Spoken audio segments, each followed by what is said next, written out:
ഏയ് പെണ്ണേ, കലം വേണ്ടടി. അടടാ, ഇത് പൊട്ടക്കലമാ, പോടി.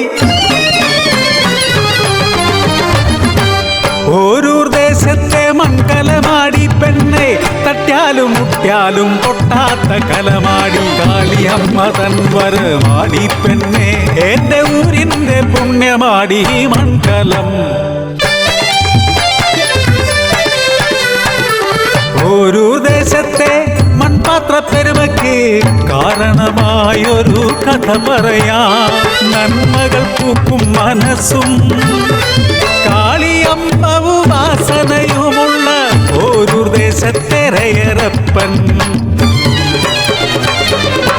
താൻ ചുട്ടെടുക്കുന്ന ഓരോ കലത്തിലും കാളിയെ കാണുന്ന കാളിഭക്തൻ. കാന്തനു തണലായി തുണയായി കൂടെ പതിവ്രതരത്നമാമയിലമ്മയും. ദാമ്പത്യവല്ലരി പൂത്തുവിടർന്നു ചെമ്പനീർ പോലൊരു പൊന്മകളും. കണ്ണേറു തട്ടാതെ കാൽമുള്ളു കൊള്ളാതെ കൊഞ്ചിച്ചു ലാളിച്ചു വളർത്തിയവർ, കുഞ്ഞിക്കാളിയെ വളർത്തിയവർ. ഓരോ കലത്തിനും മണ്ണു കുഴയ്ക്കുമ്പോൾ കാളിയെ സ്തുതിക്കും രയരപ്പൻ. ചുറ്റും നടക്കുന്നതൊന്നും അറിയാതെ മണ്ണു കുഴയ്ക്കും അവരെന്നും. ചൂളയിൽ ചുട്ടെടുത്തിടുന്ന പാത്രങ്ങൾ ജീവൻ തുടിക്കുന്നതെന്നു തോന്നും.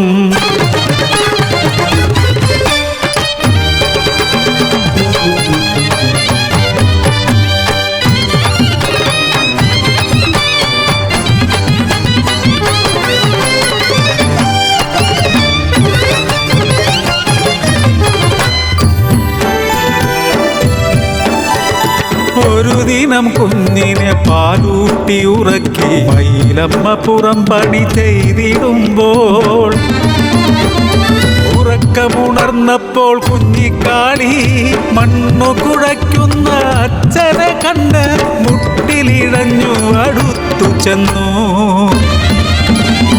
പൊന്മകൾ അടുത്തു വന്നതറിയാതെ മണ്ണു കുഴയ്ക്കുന്നു രയരപ്പൻ.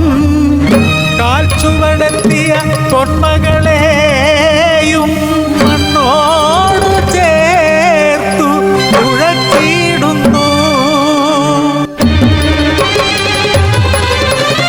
തിരികെ എത്തിയ മയിലമ്മയപ്പോൾ കുഞ്ഞിനെ കാണാതെ നിലവിളിയായി. കുഴച്ചുമറിച്ചൊര കളിമൺ കൂനയിൽ ഒലിച്ചിറങ്ങുന്നു രക്തച്ചാല്.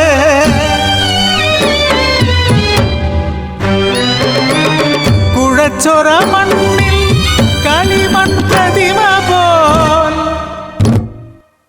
ചലനം നിലച്ചോര കുഞ്ഞിക്കാളി.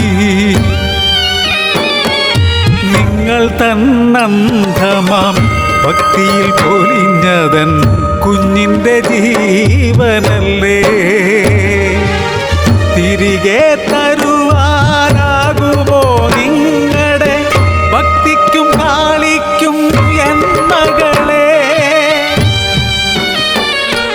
ചലനം നിലച്ചു നിന്നൂരയരപ്പൻ നെഞ്ചത്തടിച്ചു നിലവിളിച്ചു. ഞാൻ ചെയ്ത തെറ്റിനു എൻ ജീവനെടുത്ത് തിരികെ തരുമോ എൻ മകളെ. എൻ മകളില്ലാത്ത ജീവിതമമ്മേ നിന്നാമമില്ലാത്ത പോലെയല്ലേ. തിരികെ തരുതി എൻ മകളെ, തിരികെ തരുതി എൻ മകളെ. ഉറക്കത്തിലെന്ന പോൽ ഞെട്ടിക്കുഞ്ഞ് കൈകാലിട്ടടിച്ച് ഉറക്കെ കരഞ്ഞു. രയരപ്പൻ ഭക്തിയിൽ പ്രീതയായ കാളി ഓരൂർ ദേശത്തെ അനുഗ്രഹിച്ചു.